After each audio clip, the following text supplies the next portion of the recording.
don't want what we know out there. How a person can go from really almost nothing to becoming a millionaire by owning rental properties. He would always buy these flip houses, and I just remember thinking, this guy is crazy. Why would he buy that house? In the past decade, there's been a huge surge in the peer-to-peer short-term rental market. Become an insider, so you have to know the rules before you get the game. Every second counts. So make every second count. Welcome to the Real Estate Jam. Whether you're just beginning or the best of the best, we're glad you're here. We will share successes, failures, and strategies for the action-taking real estate investor. And now to your hosts, JD, Annabel, and Melissa. Hey guys, welcome to the Real Estate Jam podcast. I'm JD, and today we have a phenomenal show. We have master marketers from the AdLeaf Marketing Agency. I may have got that wrong, but they're going to help explain it here in a second. And we just want to say, hey, thanks for coming on the show. I can't wait for you to share your story with our audience. And he also wanted to introduce his great co-host, Annabel. And me. Hello. Welcome. Melissa. Thank you, Crystal and Chris, so much for being part of our journey to help other investors with marketing. Thanks for having us. Thanks for having us, yes. So can you give us a little background on who y'all serve and how that works? Yeah, the AdLeaf, we serve clients in many different verticals, including the real estate vertical with brokers, realtors, and investors, along with other clients and other business models as well. Throughout the United States and internationally. So we work really with many different verticals and different industries. And our real passion is working with clients who really want to grow their business and really want to develop a strong business and a strong future and believe in all those core fundamentals of developing that business. And one of those being marketing. That's great. Just a little bit more background. How long have you guys been around? Where did you start this whole marketing journey? Where did that come from? Sure. So we're going our 10th year in business. We started our company in Southern California in Newport Beach. And just a little over 5 years ago, I relocated our organization to Florida. I grew up in Florida and I love the weather and my family's here. And then we've been able to really develop a strong, amazing team here in Central Florida, serving our clients all throughout the country. That's a pretty long time. And so I guess you have seen a lot of shifts in the different marketing channels or platforms. I'm not sure how you identify them, but I think that's really important because in the real estate industry, we have to be ready to pivot based off of market conditions and stuff like that. So I think what our listeners would be most interested in is how you guys look at creating a marketing campaign and then deciding, which platforms it's going to roll out on and how to tailor that to the specific businesses, and then how you've made those shifts from platform to platform over the years, right? And Sure. and more so just because our listeners are just about real estate. Mm-hmm. So if you could tailor it more towards there so they can get the most out of listening. I feel like real estate professionals have it really tough when it comes to marketing. When we first started, sites like Zillow, Trulia, and Realtor.com were not really on the scene. Mm-hmm. And they were created to fill a void which they believe was existing in real estate marketing. And so now they have grown so much in most segments and most markets that they're actually taking away leads and marketing from agents and from brokers and investors. So they've created those sites like Zillow, Trulia, and Realtor.com have essentially created a culture where real estate professionals are almost forced to work with them in terms of buying leads and marketing. And so I feel like the real estate community is really squeezed, unfortunately, with their marketing. So it's really going to be important for realtors to vet their marketing professionals really well, to make the best use of their marketing dollars and not to kind of in haste hire an agency or a marketing professional that's not going to really make the best use of their dollars. Because as we all know, a realtor life is fee for transaction coordinators, fee for desk time, fee for floor time, fee for phones, right? And then we're laughing here, right? And this morning. Right? At the end of the deal, there's like, is there $5 left in commission here, guys? Okay, great. Right? So marketing for realtors becomes this really ambiguous, scary thing that we just don't know realtors just don't know what to do, what's the right thing to do. So we take a holistic approach to your market. We look at where you are, what are the big three players doing, like Zillow, Trulia, and Realtor.com. In some big markets, like Panama City Beach or Orlando or Jacksonville, they spend a lot of money for internet marketing.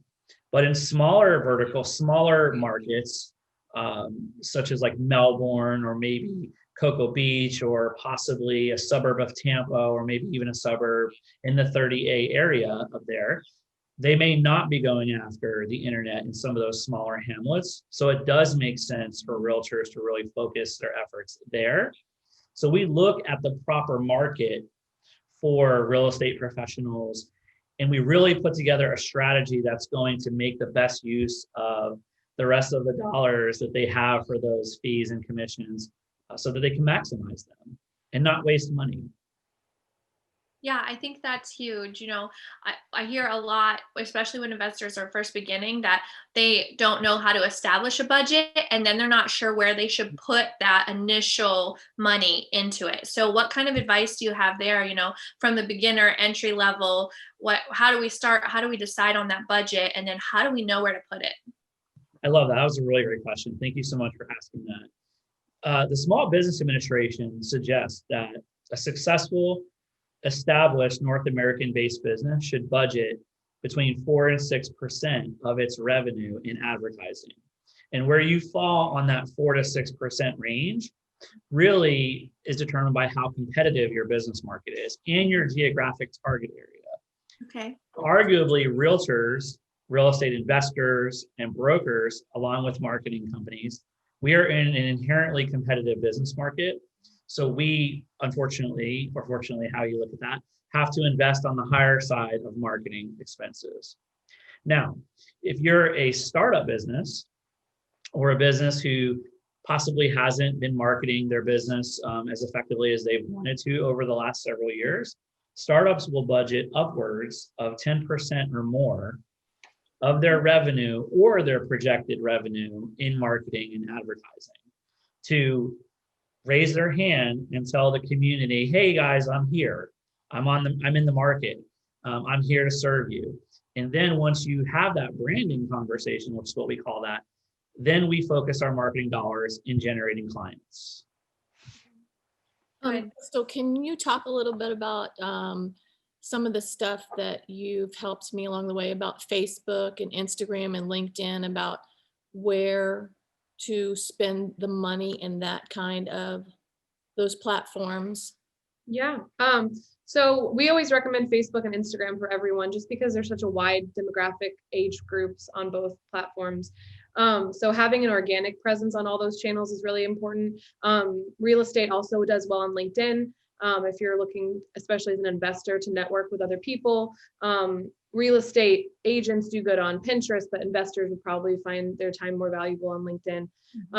LinkedIn is one of the most expensive platforms to advertise on when it comes to paid ads. They want you to spend at least $10 a day. So your minimum budget's going to have to be at least $300 to run an ad all month long. And then with Facebook, unfortunately, about a year ago, Facebook rolled out some political things to try to keep things a little less, little gray areas. So you have to qualify to run certain housing ads. So it's really tied a lot of people's hands when you start to talk about real estate in any kind of way, shape, or form. So it makes you have an audience where you have to only target very basic audiences, and it's kind of taken away real estate's abilities to hyper target certain types of people. So your organic presence is really important, to be sharing and networking in groups and kind of commenting on things and taking a more labored approach because you can't advertise as targeted as you used to be able to with real estate. Yeah, we found that definitely been an issue. So the fair housing requirements and stuff, even though I'm pretty sure that the way that we're targeting things don't break the fair housing laws, Facebook's not willing to take that chance on what JD Right. is the right way to go about it. Yeah. And they like to shut down ad accounts really quickly for that. So then you end up trying to create new ones and then having to like make a fake profile to try to create another one, which is, you know, always a risk with Facebook's terms of service. And so there's all these loopholes that send you running around in circles, just trying to get an ad out there. Yep. Right. Definitely, for sure. You mentioned a couple of times organic, and I want to make sure that I understand what you mean by organic. Obviously not paid ads, but you're talking like our content marketing, when Annabelle makes me take pictures of when we're out at the house and send them to her to upload and comment and like, comment, share. Like, love. Like, love, and share. Yeah. Like, wow, laugh. Yeah, like a whole list of them. They don't have a thumbs down yet, though, and I think they should add that. Absolutely. But yeah, so organic means, you know, non-paid. So you're posting stuff, you're posting videos, you're doing Facebook Lives, Instagram Lives. For investors, maybe even TikTok. I mean, that's a kind of an emerging platform that isn't as saturated as some of the other ones. And everyone thinks of it as just like a teenager like singing songs thing, but so many businesses have leveraged the kind of new trendy side of it, because there's not so many businesses taking it completely seriously, you have so much more market space in there than you will in 5 years when everyone's realized, oh, we should have been doing this 5 years ago. Like Gary Vee always talks about getting on a platform before it's blown up is the key, because it gets saturated so quickly. So that's another way to have some organic content on TikTok. And then Facebook Live, because I was just telling JD, we need to be TikTok, and even Parlor now is so huge. And even though everybody thinks it's not something, it is something. And so to jump on there, because that's being the big push. Yeah. So, and not just static images, like make sure you're taking videos, do live stuff, show people behind the scenes. I mean, that's how you really get followers. Posting stock images is not, going to get you very far, but if you can create your own content, or get content from other people, share other people's stuff so that they'll share yours, just drive that organic engagement, and then engage with them in the comments. When you do the lives, if people ask you questions in the comments, you answer them and get back with them so they feel this back and forth. And then it becomes like this intrinsic experience versus just this, I'm advertising to you, so buy me or use my service. Can you elaborate a little more about creating a presence in LinkedIn? Yeah, so you kind of want to have your own personal LinkedIn, right? Where you showcase yourself, what you do, you connect with all the people you know.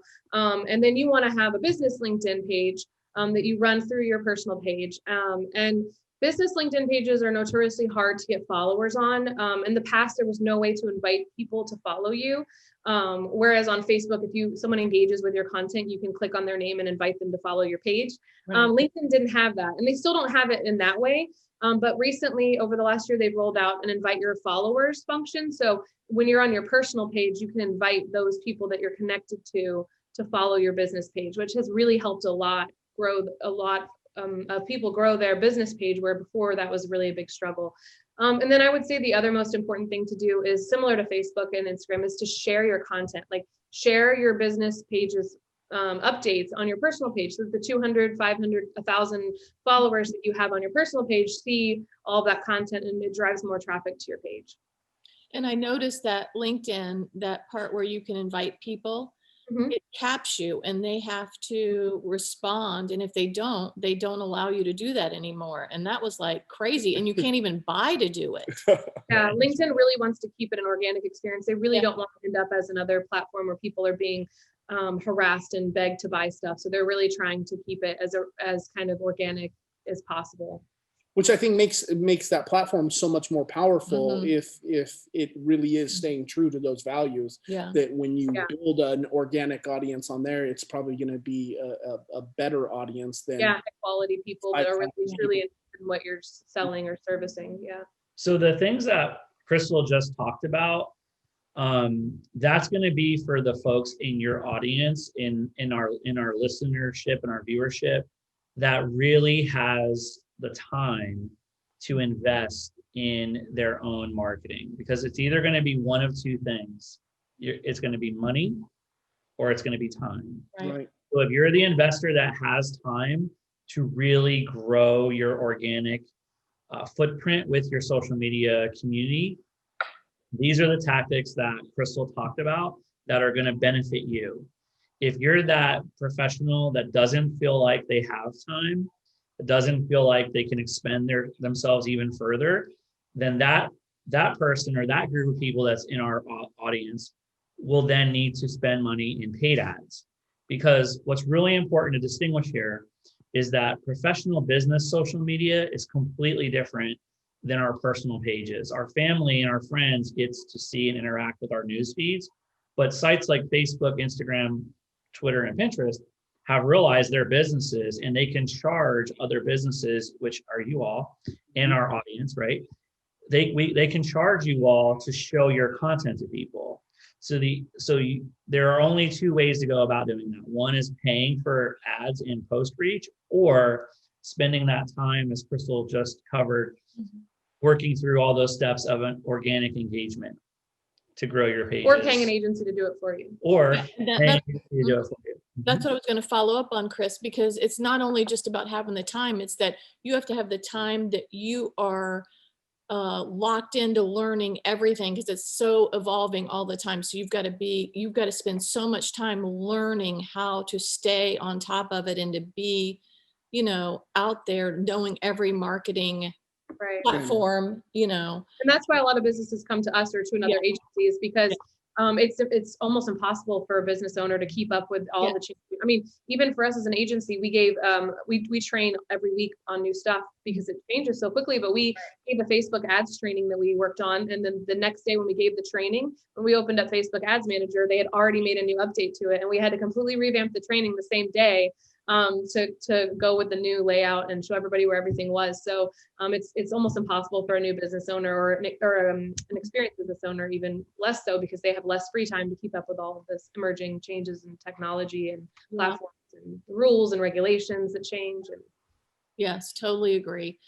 So can you talk a little about services that y'all would offer to a small business or a bigger business?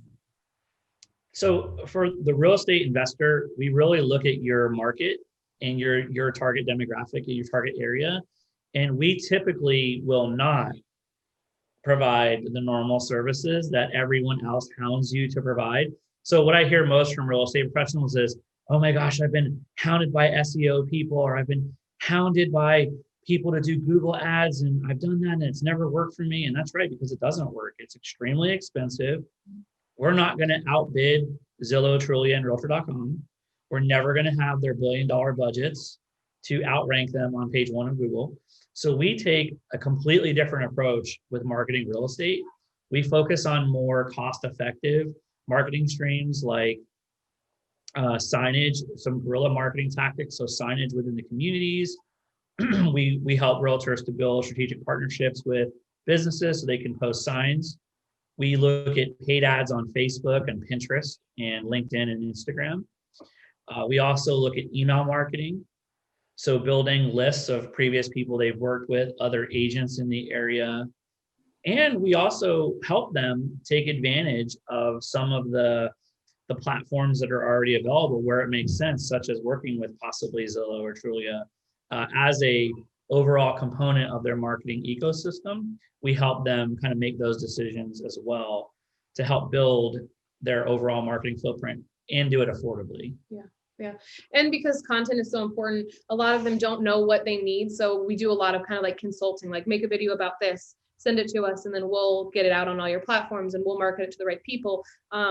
Just don't worry about getting professional equipment. Just use your iPhone, talk about this, and this. This is what your audience wants to see and hear about. This is what will set you apart from other investors or other people. And so there's a high level of strategic consulting that goes on for this industry too, because they just don't always know exactly what they need. And we can't film it for them. So we will talk to them about what they need and have brainstorming sessions and work on that. Yeah, and so from our view as investors, we kind of are, we're looking for sellers, but then we're also looking for buyers. And so like an agent, like a real estate agent too, but it's kind of different. And investors. And investors, yes. So there's so much of that.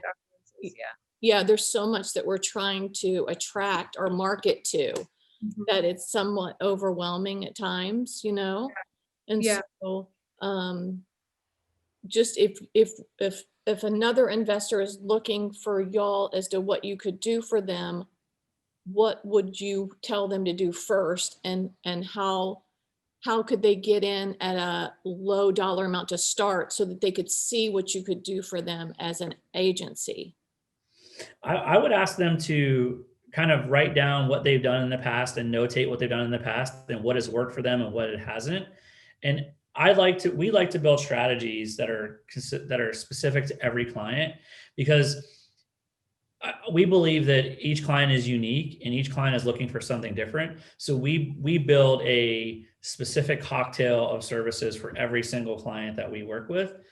And we look at many different factors. We look at their tolerance level, their budget. We look at their patience level. Some clients want returns right away. So, okay, so we can work with that. Some clients are like, no, you know what? I get what we're doing here. I'm the hare, not the tortoise, or I'm the tortoise, not the hare. And then we put together streams and strategies for that individual as well. So it really is going to depend on the client. I know that's a little bit of an ambiguous answer. So if we need leads right away, we're going to focus on paid ads. And you're gonna have to spend a little bit more money. And it's going to be like playing the stock market, a little bit more reward and risk is going to be a little bit more money.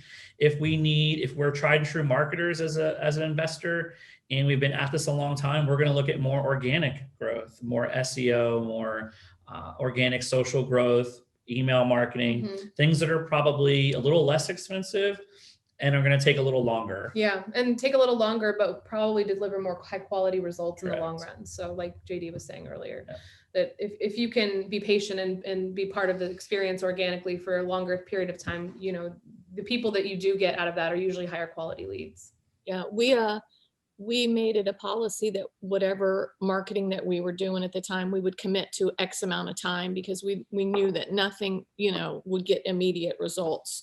Yeah. So we committed to 3 months Yeah, to any marketing channel that we use. And some of them, I think we have to commit longer than that. Yeah. All of our SEO stuff, I know that's 6 months, a year, maybe, you know, for our articles and that kind of stuff.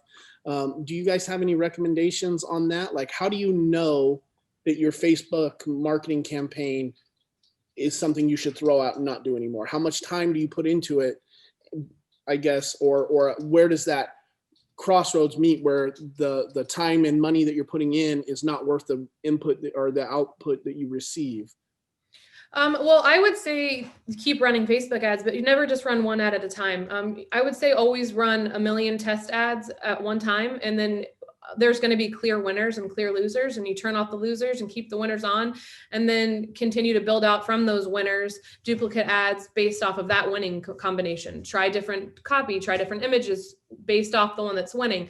And then you're always kind of sort of like a tournament bracket. You're always breaking it down into more and more detailed details of what works and more details of, you know, what's going to work. That audience is really great. So we're going to use that audience and create 15 different campaigns off of it. This combination of photo and videos works best. So I don't think there's ever a reason not to run Facebook ads. You just got to keep running them until you find what works. And then other forms of paid ads, JD, if you're running paid ads, you should see a relatively fast turnaround time with leads coming in. It would be uncommon for that sort of advertising stream to not return leads right away. And so if you're not getting leads right away, what I would suggest would be pausing those campaigns and reevaluating them and then relaunching them, like Crystal said. Yeah. Figuring out what the problem is and then. Yeah. So every platform can be extremely valuable. You just have to find the right creative and the right words and the right audience to get it right. And be wary of promises, right? So there are software that we can look at that tells us the value of a keyword. So if you come to us and you want to rank on page 1 for realtor in Panama City Beach, and we look at that keyword and that keyword evaluation is $25,000 a month, that means it costs that amount of money to put that on page one. So if vendors are coming to your audience and they're promising unrealistic SEO results, to throw a rock and run the other direction right away, and never ever sign up with people like that, because they're just not being honest. And the amount of work that it takes to do that is at that level is insanely inherent. So when people promise those types of things, it's just not true. They're just not going to be able to do that.